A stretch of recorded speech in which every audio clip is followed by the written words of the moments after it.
आएंगे 2.2 में क्या है, विषम संख्या योग पे लिखा हुआ है 1 जोड़ 3 जोड़ 5 जोड़ 7 जोड़ 9, सारा विषम संख्या है ना विषम संख्या।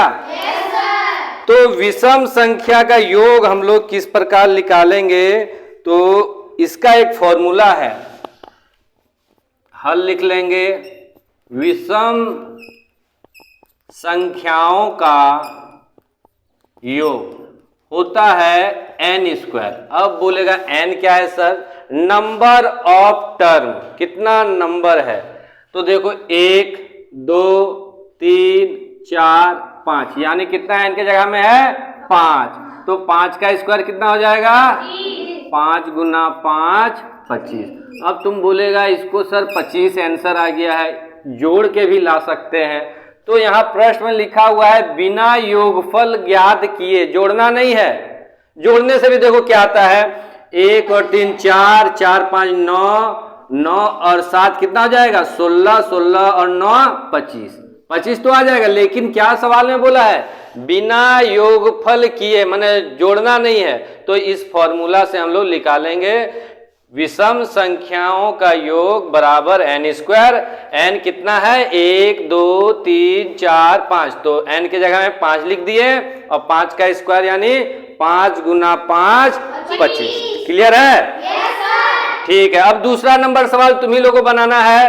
अब यहाँ हल लिखेंगे और फिर वही चीज लिखेंगे, विषम संख्याओं का योग कितना नंबर ऑफ टर्म है बताओ तो, गिनती करो। 7 है, तो क्या लिख दे, 7 का स्क्वायर लिखें। yes, sir। ठीक है, 7 का स्क्वायर यानी 7 गुना 7 कितना होता है बच्चा 49, यानी ये भी तुम्हारा बन गया, आंसर हो गया। अब लास्ट तीसरा है, तीसरा में भी गिनती करके बताइए कितना है, 10 है। yes, sir। चलो, विषम संख्याओं का योग बराबर n स्क्वायर, यानी n के जगह 10 का स्क्वायर यानी 10 गुना 10 यानी 10 गुना 10 यानी 100। आंसर इस तरह एक नंबर हम लोग ये बन गया। अब हम लोग 2 नंबर बनाएंगे, उस कर दो। तो अब प्रश्नावली 2.2 का 8 क्लास का हम लोग 2 नंबर देखेंगे। क्या लिखा है, निम्न संख्याओं के वर्गों के बीच कितनी संख्याएं, वर्ग मतलब समझ रहा है, yes, sir। Square. yes, sir। 2 का स्क्वायर कितना होगा 4 का स्क्वायर, 16। वाह वाह गुड। तो इसी तरह 43 लिखा हुआ है, 43 लिखा हुआ है, 43 और 44 के वर्गों के बीच कितना संख्या है।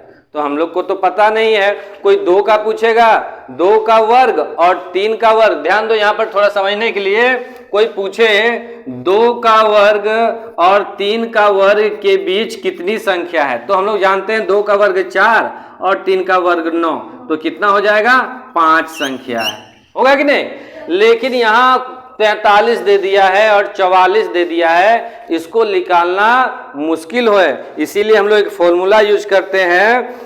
क्या यूज करते हैं, ध्यान देना, जो 2 संख्या दिया रहेगा उसमें से n एक लेंगे। क्या है, प्राकृतिक संख्याओं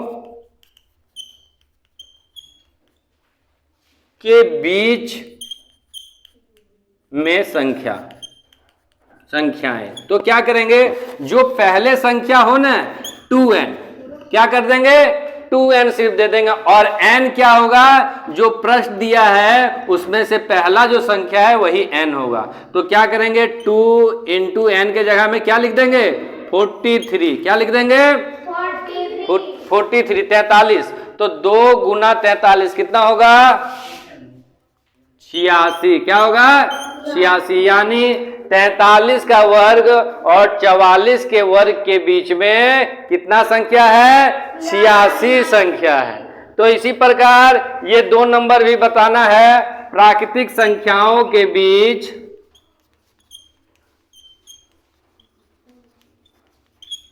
संख्या। तो हम लोग क्या मान लेंगे n, फॉर्मूला क्या है 2n, तो 2 के जगह 2 और n के जगह में क्या रखेंगे, ध्यान दो यहाँ पे 14 और 15 है, क्या लिखेंगे? पहला जो संख्या रहता है उसी को लिखा जाता है। तो 14 लिख देते हैं। 2 गुना 14, तो 14 दूना 28। तो यही आंसर हो गया कि 14 और 15 के बीच कितनी संख्या है? 28 संख्या। ठीक।